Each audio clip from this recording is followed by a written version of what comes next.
quoi ressemblera demain? Alors chaque jour, Cécilia nous en donne un aperçu et cette fois, elle va nous parler d'une chose assez intrigante.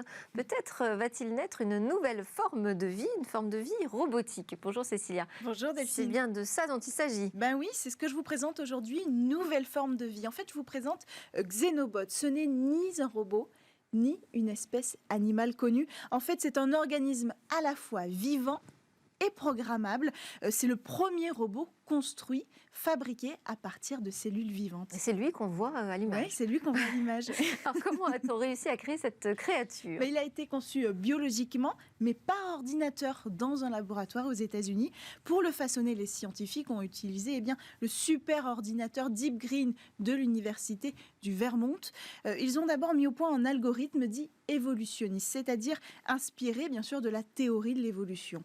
En fait, il permet de simuler des milliers de modèles candidats à une nouvelle forme de vie, tout simplement, avec pour contrainte bien sûr de respecter les règles biophysiques de la cellule d'une grenouille. D'une grenouille. Pourquoi une grenouille? Parce qu'on a choisi la grenouille, les chercheurs précisément ont utilisé les cellules souches d'une grenouille, de la Xenopus laevis, précisément, vous la voyez à l'image, qui donnera d'ailleurs son nom au Xenobot.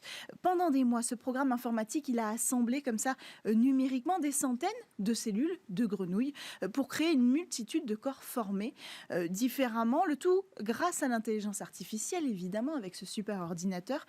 Le but, c'est de modéliser l'organisme le plus efficace pour réaliser une tâche demandée. Alors, avec plus d'une centaine de tentatives, les modèles les plus aboutis, finalement, ont été envoyés aux biologistes. Et donc là, c'est fini pour la partie modélisation. Et donc vient la création. La création, exactement, de cette nouvelle forme de vie. Donc, c'est un microchirurgien qui les a façonnés au millimètre en se servant de pinces microscopiques et d'électrodes pour obtenir la forme que la programmation par ordinateur avait définie précédemment. Résultat, Xenobot ne mesure que en dessous d'un millimètre. Et alors, quelles sont ses facultés? Il est doué de quoi ce robot de moins d'un millimètre? Pour l'instant, il sait marcher. Il sait nager, il sait déplacer des objets, il peut aussi travailler en équipe, on imagine plein de Xenobots comme ça. Par contre, il est incapable de se reproduire avec d'autres Xenobots, mais il peut avoir une durée de vie de plusieurs semaines et surtout, il peut se régénérer. Si jamais il est coupé, endommagé, il peut se régénérer. Et ils sont prévus pour quel type d'usage? Alors, particulièrement adaptés pour l'administration de médicaments dans le corps humain, donc, parce qu'il possède la capacité de pouvoir survivre sans nutriments supplémentaires pendant plusieurs semaines. Donc c'est pour ça qu'on les destine à cette application.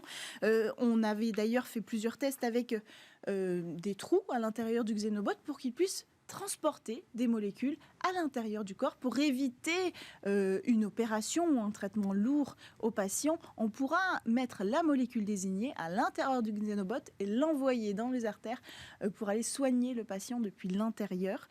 Mais au-delà du corps humain, ces robots vivants, ils pourraient servir aussi à détecter des matériaux radioactifs ou alors à nettoyer les océans du microplastique qui y règne. Ah oui, ça c'est une bonne idée.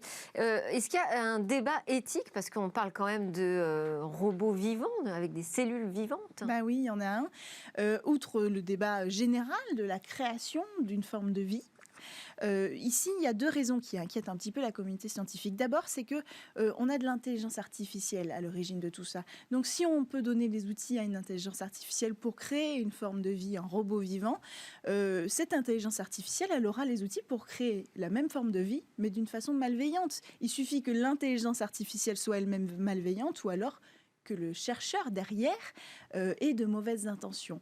Et à ce sujet, c'est le deuxième point qui nous inquiète aussi, c'est que cette recherche, ces travaux ils sont subventionnés partiellement par la fédération qui supervise le développement de technologies à usage militaire. Voilà. Donc ça, c'est la chose qui nous intrigue aussi. Ça arrive souvent, c'est vrai, que des technologies soient développées d'abord par l'usage militaire, mais compte tenu de l'enjeu éthique de ces travaux, on peut s'inquiéter un petit peu pour la suite des événements. Effectivement, parce que de toute façon, toute technologie pose des questions éthiques. Tout dépend de l'usage qu'on veut en faire. Alors, la source d'inquiétude vient effectivement du fait que ça naisse dans les coursives